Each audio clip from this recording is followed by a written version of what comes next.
Assalamualaikum semuanya.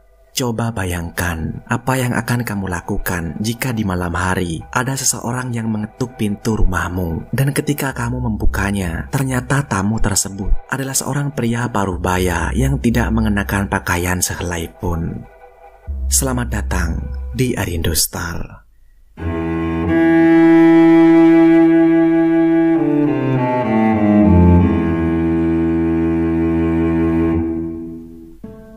Tak banyak cerita masa lalu yang bisa terungkap dari seorang gadis bernama Lois Lavergne. Tapi seperti yang diketahui, Lois dilahirkan pada tahun 1995 di kota Paris, Prancis. Jiwanya yang suka berpetualang membuatnya mudah untuk berkenalan dengan orang baru. Selain itu, dia juga bercita-cita menjadi seorang dokter hewan sejak dia duduk di bangku SMA karena dia sangat menyukai kuda. Dia benar-benar merencanakan masa depannya, termasuk memilih sendiri perguruan tinggi yang akan dimasukinya. Pada tahun 2013, Lois yang berusia 18 tahun lulus dari SMA dan dia pindah ke Belgia serta menetap di kota Liège untuk mengejar cita-citanya. Dia mendaftarkan diri sebagai mahasiswi di sebuah universitas negeri milik komunitas Prancis yang berbasis di Belgia. Perguruan tinggi ini dianggap sebagai salah satu universitas dengan bidang kedokteran hewan yang terbaik di Eropa. Meskipun orang tuanya di Prancis termasuk keluarga berekonomi menengah ke atas, tapi statusnya sebagai pelajar di negeri asing membuatnya tidak bisa sembarangan membeli rumah di Belgia, apalagi orang tuanya sudah mengajarkannya untuk hidup mandiri. Jalan satu-satunya adalah menyewa apartemen murah seperti yang dilakukan oleh kebanyakan mahasiswa. Setelah beberapa minggu mencari, akhirnya Lois menemukan sebuah apartemen tipe studio di daerah yang relatif terjangkau dari kampusnya. Dia juga mulai membangun relasi dan berkenalan dengan banyak orang. Dia pun berkenalan dengan seorang pemuda dari Prancis bernama Pierre yang juga belajar di kampus yang sama. Sejak perkenalan itu, mereka semakin akrab dan mulai menjalin cinta. Tampaknya hari-hari Lois selama berkuliah dengan pacarnya sungguh membahagiakan. Tapi kebahagiaan itu terusik dengan adanya gangguan dari tetangga apartemennya sendiri. Di minggu kedua bulan Desember, tepat di hari Minggu, Lois menelpon pihak pemilik gedung apartemen dengan suara yang gelisah untuk melaporkan apa yang terjadi kepadanya. Saat itu, Lois berada di apartemennya sendiri dan sibuk membersihkan kamarnya. Tapi saat dia sibuk dengan pekerjaannya, dia mendengar ada suara berisik seperti orang yang mengetuk pintu kamarnya dengan keras. Saat dia mendekati pintu dan membukanya, dia berhadapan dengan seorang pria parubaya tanpa mengenakan pakaian sehelai pun. Pria itu kaget karena Lois membuka pintunya dan pria itu langsung lari ke apartemennya. Lois pun sama kagetnya yang menemukan pria telanjang itu berdiri di depan pintunya. Saat Lois akan menutup pintunya, dia melihat secari kertas di bawah lantainya yang berisi kalimat singkat yang pada dasarnya pria itu menulis pada Lois tentang perasaannya dan mengajaknya untuk berhubungan intim. Pria ini diketahui bernama Patrick van der Linde yang berusia 54 tahun dan tinggal dalam satu gedung apartemen yang sama dengan Lois. Setelah sang pemilik apartemen mendengar laporan dari Lois, sang pemilik gedung mencoba menelpon Patrick, tapi tak berhasil. Keesokan harinya Patrick menelpon balik sang pemilik gedung dan menyangkal semua tuduhan yang diarahkan kepadanya. Dia mengklaim bahwa dia tak mungkin berperilaku tak pantas dan orang itu bukanlah dia. Tapi sang pemilik gedung memperingatkan Patrick untuk tidak melupakan surat yang dia tinggalkan di depan kamar Lois. Dan bisa saja sewaktu-waktu tulisan tangan itu akan dicocokkan dengan tulisan tangan Patrick. Tak punya pilihan lain, akhirnya Patrick mengakui perbuatannya dan meminta maaf. Tapi dia malah menyalahkan alkohol sebagai penyebabnya. Pada hari berikutnya, sang pemilik gedung mengatur jadwal mediasi antara Lois dan Patrick. Di momen itu, Patrick meminta maaf secara pribadi pada Lois atas perbuatannya, namun tetap menyalahkan alkohol yang mempengaruhi pikirannya untuk melakukan perbuatan tak senonoh. Lois pun menerima permintaan maaf dari tetangganya itu, dan setelah semuanya selesai, mereka kembali ke apartemen masing-masing. Namun hanya sehari setelah mediasi mereka, Lois dan pacarnya yakni Pierre mendatangi kantor polisi untuk melaporkan kejadian itu. Meskipun Louis sudah menerima permintaan maaf tetangganya, tampaknya Pierre sang kekasih cukup marah dan serius untuk melaporkan tetangganya itu. Dan dia ingin memenjarakan Patrick atas kelakuannya. Tapi salah satu anggota polisi kota Leech tak bisa menerima pengaduan Louis dan Pierre karena kejadian itu bukan kejadian serius. Polisi itu menjelaskan bahwa dia tak menemukan adanya unsur pidana dari kelakuan Patrick. Malah polisi itu menasihati Louis dan Pierre untuk tidak memperkeruh suasana. Namun polisi tetap memberikan pilihan pada Louis agar boleh datang kembali untuk melapor jika kejadian seperti itu terulang lagi. Akhirnya Louis dan Pierre setuju lalu pulang kembali ke apartemennya. Mengetahui bahwa pengaduan Louis tak diterima polisi, sang pemilik gedung apartemen mulai khawatir dengan keamanan Louis. Sehingga dia meminta penyewa apartemen lain untuk terus mengawasi Louis dan meminta nomor Pierre agar sewaktu-waktu bisa dihubungi. Namun sebenarnya, apa yang membuat sang pemilik gedung mengkhawatirkan kondisi Louis? Siapakah sebenarnya Patrick Van der Linde ini? Jadi, Patrick adalah seorang pria dengan 3 anak. Sayangnya, latar belakang Patrick sangatlah kelam, sehingga membuat sang pemilik gedung merasa khawatir dengan keamanan Louis. Patrick adalah mantan narapidana yang baru dibebaskan dari penjara dengan pembebasan bersyarat. Beberapa tahun sebelumnya, ia dilaporkan kalau pada tahun 1990, Patrick yang saat itu bekerja sebagai sopir taksi melakukan kekerasan, pemukulan, dan percobaan pembunuhan pada seorang wanita yang menjadi penumpangnya setelah wanita itu menolak ajakan berhubungan intim dengan Patrick, sehingga Patrick dilaporkan dan masuk penjara sampai tahun 2002. Setelah dia keluar dari penjara, Patrick kembali pulang ke rumah istrinya untuk membesarkan ketiga anak mereka. Tak lama kemudian, Patrick dan istrinya ditangkap polisi pada tahun 2003 karena sudah menganiaya putri sulungnya yang sudah remaja. Beredar kabar bahwa bukan hanya menganiaya putrinya, Patrick dan istrinya juga ternyata menawarkan putri mereka kepada seorang pria hidung belang.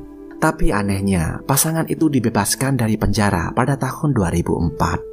Setelah mendekam di penjara kurang dari setahun, agar tidak ada kerjasama antara Patrick dan istrinya, pengadilan memisahkan pasangan itu dan membagi hak asuh ketiga dari anak mereka. Jadi mereka akan tinggal 1 minggu dengan ayah mereka, dan 1 minggu berikutnya dengan ibu mereka. Tapi pada tahun 2006, saat libur hari Paskah, Patrick kembali berulah dengan melecehkan serta mencoba memperkaos putri sulungnya. Kali itu Patrick kembali dimasukkan ke dalam penjara dan divonis hukuman 7 tahun lamanya.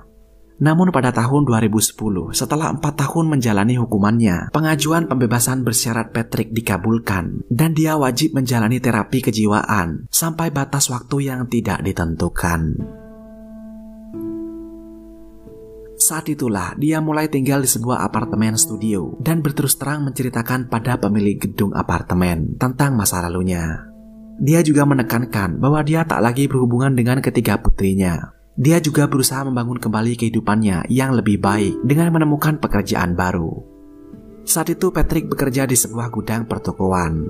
Setelah magang singkat, dia juga tak bisa menyembunyikan rahasianya. Bahkan ia menceritakan masa lalunya kepada bos tempat ia bekerja. Namun bosnya memahami Patrick karena mengira dia sudah berubah. Karena sejak Patrick bekerja di sana, dia cepat menjadi karyawan teladan dan mendampingi para rekan-rekan kerjanya yang membutuhkan bantuan.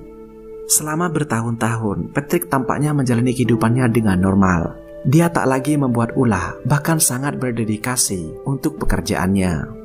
Meskipun dia sudah memutuskan hubungan dengan ketiga putrinya, tapi putri bungsu yang bernama Madison, berusia 18 tahun, berusaha kembali menghubungi Patrick dan berupaya membangun kembali hubungan mereka. Madison menjelaskan bahwa ayahnya memang benar-benar sudah berubah. Ayahnya hanya fokus bekerja, bahkan tak lagi mencari wanita lain untuk memulai hubungan baru. Tapi yang dilihat Madison hanyalah sementara. Setelah Louis tinggal dalam satu gedung apartemen dengan ayahnya kembali berulah. Bertahun-tahun, sang pemilik gedung merasakan kecemasan atas keadaan Louis. Dan akhirnya, apa yang ditakutkannya menjadi kenyataan. 2 tahun setelah pengaduan Louis kepada polisi, semuanya masih tampak normal, tapi tak ada yang menyangka bahwa Patrick akan melakukan hal yang lebih mengerikan dari itu. Setelah menjalani sesi terapi kejiwaan yang diwajibkan pengadilan selama 7 tahun, pada tahun 2017, Patrick memutuskan untuk tak lagi menjalani terapi itu karena dia sudah merasa kembali normal. Menariknya, dokter yang menangani Patrick hanya membiarkannya saja tanpa mengambil tindakan atau melakukan hal apapun untuk mencegah keputusan Patrick. Dia terus pergi bekerja seperti biasa, hingga akhirnya pada bulan Mei tahun 2017, dia terkena stroke ringan dan mengharuskannya beristirahat di rumah sakit. Setelah dia keluar dari rumah sakit, dia diwajibkan untuk istirahat di dalam apartemennya selama 2 minggu. Saat itu dia tak ditemani siapapun, sehingga dia mulai terisolasi dan kesepian. Sayangnya, setelah beberapa waktu, Patrick menyadari bahwa dia masih menderita masalah psikologis, tapi dia tak mau mengakuinya atau menceritakan pada siapapun, termasuk pada putrinya sendiri. Hari itu adalah hari Senin, hari pertama untuk seluruh mahasiswa kembali melakukan kegiatan belajar di kampus mereka. Tapi Louis yang sudah berusia 24 tahun dan sudah berada di tahun keempat dalam perkuliahannya tidak masuk kelas hari itu. Teman-teman Louis merasakan keanehan karena Louis tak seperti biasanya. Dia adalah gadis yang punya tekad yang tinggi, sehingga dia tidak akan melewatkan kelas tanpa alasan yang jelas. Teman sekelas Louis menelpon pacarnya Pierre untuk menanyakan keberadaan Louis. Namun anehnya, Pierre mengaku tak tahu keberadaan pacarnya. Karena usahanya sia-sia, akhirnya mereka semua pergi ke apartemen Louis untuk mencari tahu apa yang terjadi. Dan apa yang mereka temukan di sana sungguh menyakitkan. Louis tergeletak bersimbah darah di lantai tanpa adanya tanda-tanda kehidupan. Petugas kepolisian pun dipanggil untuk mengevakuasi jenazah Louis. Hasil pemeriksaan Louis menunjukkan bahwa Louis sudah tewas lebih dari 12 jam. Awalnya polisi mencurigai Pierre sebagai pelakunya, tapi dalam penyelidikan sementara, Pierre punya alibi kuat tentang keberadaannya, sehingga polisi teringat dengan tetangga Louis yang pernah dia laporkan 2 tahun sebelumnya. Ya, Patrick van der Linde menjadi orang yang paling menarik perhatian polisi dalam kasus ini. Tak butuh waktu lama, polisi langsung menangkap Patrick di tempat kerjanya, dan dia segera mengakui semua perbuatannya. Sehari sebelumnya, tepat pada hari Minggu tanggal 8 Oktober 2017, pikiran Patrick mulai berkecamuk.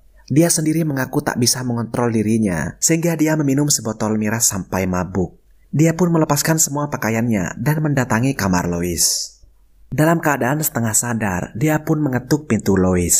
Saat Louis membukakan pintu, Patrick langsung menerjang Louis di dalam kamarnya. Dia juga mencekik Louis sampai pingsan. Dan di saat itulah Patrick melakukan tindakan yang enak kepada Louis. Setelah puas, Patrick mengambil pisau dari dapur dan menancapkan benda itu ke dada Louis sebanyak 2 kali. Dan dia segera meninggalkan tubuh Louis yang tak bernyawa di dalam kamarnya. Setelah Patrick kembali ke apartemennya, dia menyadari bahwa kaos kakinya berlumuran darah dan bisa menjadi bukti bagi kepolisian. Dia pun memasukkan kaos kakinya bersama sampah lainnya dan membuang kantong itu ke tempat pembuangan sampah. Setelah penangkapan itu, polisi menggeledah tempat sampah dan menemukan kaos kakinya di dalam plastik sampah. Putrinya sangat kecewa karena merasa ditipu. Dia percaya bahwa ayahnya telah berubah dan ayahnya berjanji akan mengunjunginya pada bulan November 2017. Namun nyatanya, ayahnya kembali ditangkap pihak kepolisian dengan kejahatan yang lebih serius. Masyarakat Belgia yang mengetahui kejadian itu langsung bereaksi dan menuntut Patrick untuk dihukum seberat-beratnya. Tak sampai di situ saja, masyarakat yang tahu kalau laporan Louis tentang dugaan pelecehan oleh Patrick 2 tahun lalu tak ditanggapi polisi, akhirnya justru mempertanyakan mengapa Patrick saat itu tak langsung ditangkap, padahal dia masih berada di bawah masa pembebasan bersyarat. Kasus ini pun menjadi skandal tersendiri dalam institusi kepolisian kota Lich. Patrick pun dimasukkan ke dalam penjara untuk menunggu persidangannya. Dia ditahan bersama 1 tahanan lain yang juga melanggar kasus yang hampir serupa. Namun rekan satu selnya dibebaskan lebih dulu sehingga Patrick kembali sendiri. Dalam kesendiriannya, pikiran Patrick kembali kacau. Dan pada tanggal 23 Juni 2018, Patrick van der Linde ditemukan tewas dalam selnya karena dia sudah memotong alat kelaminnya sendiri dengan pecahan kaca saat tidak ada yang menjaganya di sana. Masih menjadi pertanyaan dari mana dia mendapatkan pecahan kaca untuk melakukan bundirnya tersebut. Sementara itu, polisi yang menangani pengaduan Lois di tahun 2015 dinyatakan bersalah dalam sidang kode etik karena tak mengambil tindakan pencegahan untuk menangkap Patrick. Oknum petugas berusia 50 tahun itu dijatuhi hukuman 6 bulan penjara di pengadilan. Kasus ini sungguh sangat disayangkan. Masyarakat berpikir jika saja polisi menanggapi laporan Lois untuk menangkap Patrick, mungkin Lois saat ini masih hidup dan dia sudah menjadi dokter hewan seperti yang dia cita-citakan. Semoga kita senantiasa dijauhkan dari hal-hal gila semacam ini, dan agar kita lebih waspada lagi dalam keadaan apapun. Terlebih pesan saya untuk kalian, intip dulu tamu rumahmu, pastikan dia bukan iblis sebelum kamu membukakan pintu. Sampai ketemu di video menarik selanjutnya. Terima kasih sudah menonton.